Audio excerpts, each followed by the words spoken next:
Hi everyone, this is the Week 2 overview for our EDUT 547 Brain-Based Teaching and Learning. I'm starting on the announcement page because I want to call your attention to the group assignments that I've posted. Here I have organized you into 6 groups of 3. These groups are for assignment 1. You will be doing a paper and a presentation together. So I made a note here that you can use the email feature or the groups feature. Remember to email members of your group. You can select your users.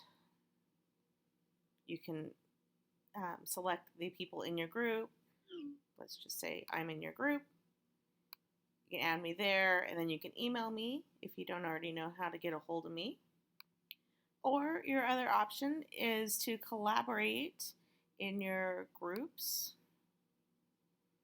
which is not displaying for me. But if you do go under the groups link, I have assigned you to your group so you have a collaboration board to do that. Okay, let's move into week 2. The topics this week are the implications of brain research and technology in the classroom. And our learning outcomes include demonstrate a working knowledge of brain geography and brain structures, identify and explain the significance of the sensory and hemispheric preferences in teaching and learning, integrate the elements of brain-compatible teaching into an instructional unit of study. So you have a few readings and videos in our textbook, Chapter 1, pages 25 through 42, as well as 2 linked articles found by following these links, and 2 videos to watch, Brain-Based Learning Model and The Learning Brain.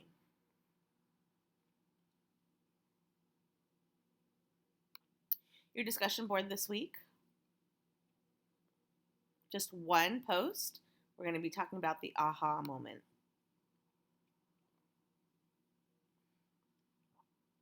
After reading and viewing this week's content, please detail an aha moment you had. Describe your response to the following. What point was new to you? What point caused you to see learning in a new light? What point caused you to think differently about your teaching style?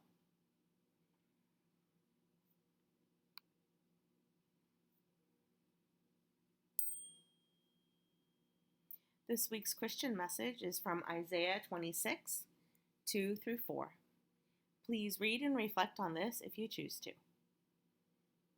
And now we'll get into assignment number 1, part A, the group integration paper. This is the assignment where you'll be working with the group I assigned in the announcements page. It's worth 20 points.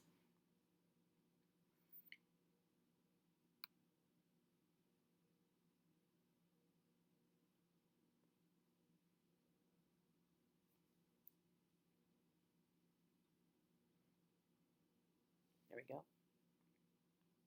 The project overall is worth 30 points, but the paper itself is worth 20. So right here, group integration paper, 20 points. It's due on Sunday of this week 2. So you're going to use a Google Doc to collaborate, and then you will have to download your Google Doc, just one of you, and upload it as a Word document into Blackboard. You're going to include an analysis of the new content that we've covered in these 2 weeks that are applicable, and this will be very interesting because of the distance learning time that we're in. You want to make sure that all of your members have editing access to the document because all of you will be working on this. So be sure to identify and explain 3 or 4 new points. Reflect on how you can connect them to your current teaching standards and facilitate high-level learning or thinking.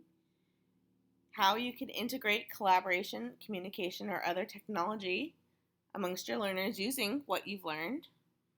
Make sure to cite 3 sources correctly, and remember we're using APA version 7 now.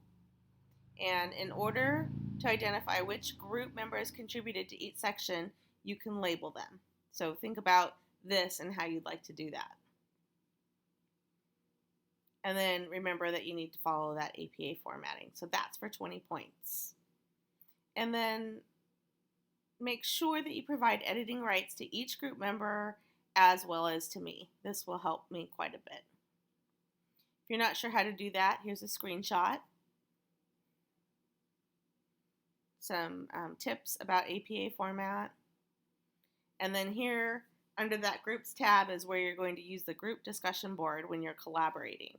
That way I can follow your process or observe if you're not collaborating. But you can use other tools as well. Then we'll get to assignment number 1B, which is the presentation of your project. That will be due Thursday of next week.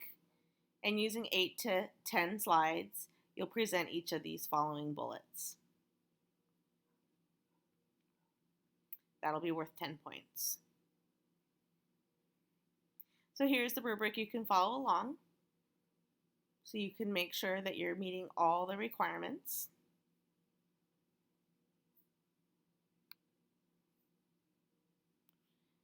And a final reminder, all of the tasks for this week are located in the gray box at the top. So if you have questions or any concerns about your group work or any of the content, don't hesitate to contact me.